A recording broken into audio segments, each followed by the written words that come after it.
러셀의 서양 철학사를 보면서 이제 서양 철학에 대해서 그리고 여러 가지 주제에 대해서 한번 다뤄보고자 합니다. 오늘은 이제 세 번째고요. 오늘의 주제는 호메로스를 읽을 것인가 말 것인가에 대해서 이제 러셀의 이야기를 들으면서 한번 판단을 해봤습니다.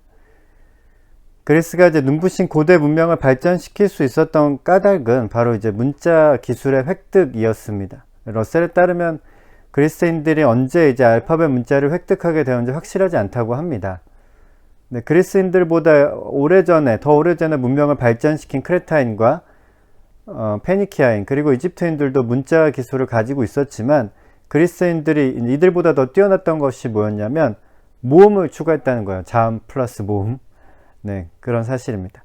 자신들의 언어를 문자로 쓸 수 있게 되면서 그리스의 문명이 더 이제 꽃을 피우게 된 거죠. 그렇다면 그리스인들이 문자를 가지고 무엇을 했을까요? 단순히 이제 의사소통만 했다면 그들의 언어는 이제 그다지 발전하지 않았을 것입니다.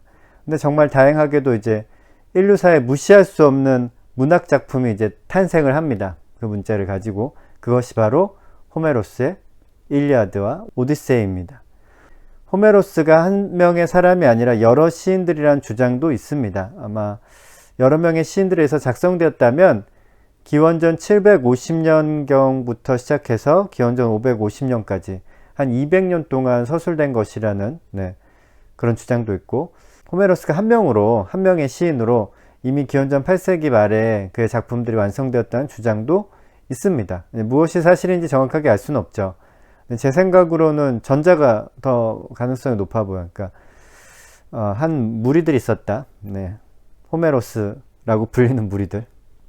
문학 작품을 쓴다는 것이 사실 쉬운 일도 아니고, 이제 막 문자 기술이 개발돼서 글을 쓰기 시작했는데 일리아드 오디세이 엄청 깁니다. 이 엄청 긴 작품을 한 사람이 썼다는 것을 받아들이기가 저는 좀 어려운 것 같아요. 그리고 그때 이제 컴퓨터도 없어서 워드 프로세서가 있으면 조금 더 빨리 쓸 수 있었을 텐데, 이렇게 두꺼운 책을 썼다는 게 한 사람이 썼다는 게 좀 가능성이 좀 적지 않나라는 생각을 하고요.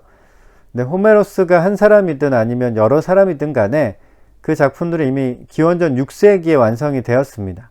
그리고 이미 그 당시부터 아테네의 젊은이들은 호메로스의 시를 배우고 암송했으며 또 청년층 교육의 가장 중요한 부분을 차지했다고 합니다. 즉 기원전 6세기부터 한참 동안 이제 일리아드와 오디세이는 엘리트 청년 교육의 중요한 교과서였다는 거죠.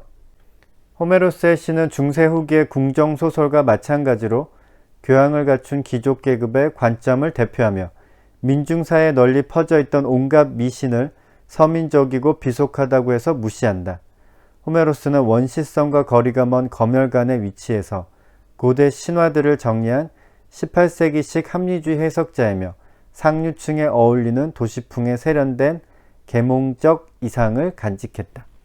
이런 면에서 볼 때 호메로스는 고대 그리스의 젊은이들에게 교육할 만한 가치가 있는 작품이었습니다. 왜냐하면 그때까지만 해도 이제 미신과 원시 신앙으로 인해서 저질러진 잔인하고 무시무시한 악행들이 많았기 때문에 호메로스를 읽는 것이 그런 행동을 막을 수 있는 정신교육에 도움을 주었을 것이라고 짐작할 수 있습니다.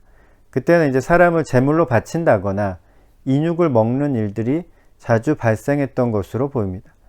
호메로스는 신을 신앙의 대상으로 삼지 않습니다. 호메로스의 작품에서 신들은 전혀 도덕적이지가 않아요. 그리고 신들이 하는 일도 특별히 없습니다. 생산을 증진시켜서 뭐 풍요로운 수확을 얻게 한다든가 정의를 위해서 싸운다든가 신이 그러질 않아요.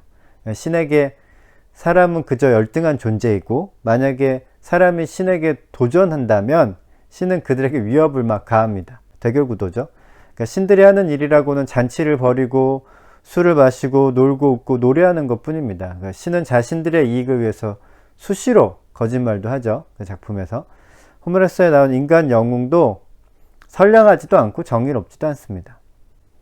호메로스의 작품에서 찾아야 할 진정한 종교심은 올림포스의 신들보다는 오히려 숙명이나 필연 혹은 운명과 같은 더욱 어둡고 실체가 없는 존재와 관련이 깊은데 제우스조차 이에 복종해야 한다. 이런 면에서 호메로스를 읽는 것이 어떤 이로움을 줄지 잘 모르겠어요. 고대 그리스의 청년이라면 이 작품을 읽고 이룰 수도 있을 것 같아요. 네.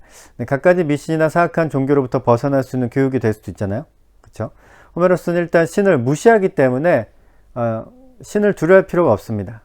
그것을 읽으면 이제 그런 생각하기 쉽겠죠.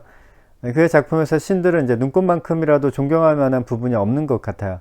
만약에 이제 주변에 잘못된 미신이나 종교로부터 영향을 받고 있는 사람들이 있다면 호메로스를 읽는 것이 도움이 되겠죠.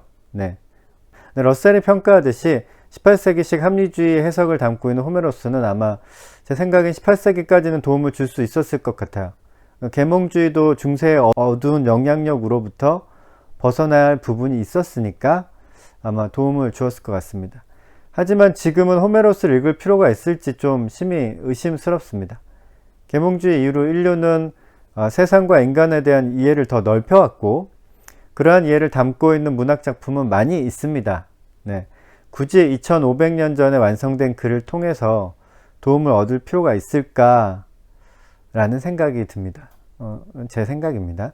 물론 이제 호메로스가 역사적인 가치가 있고 영향력이 있죠. 부인할 수가 없습니다. 그러니까 서양 문명의 시작을 알리는 문학 작품이니까요. 그리고 인간에 대한 관찰과 이해에 있어서 독특하고 탁월한 부분도 있습니다. 그러나 이제 시간을 많이 내서 이 작품을 읽을 만한 가치가 있는지는 저는 잘 모르겠어요. 18세기에 아마 계몽주의 사상가들은 굉장히 칭송을 했을 만한 작품인데 그런 작품들은 이제 지금 많기 때문에 꼭 호메로스를 그 두꺼운 책을 2500년 책을 읽어야 할지는 잘 모르겠습니다. 그래서 저는 개인적으로 패스 안 읽는 것으로 해도 괜찮지 않을까 싶습니다.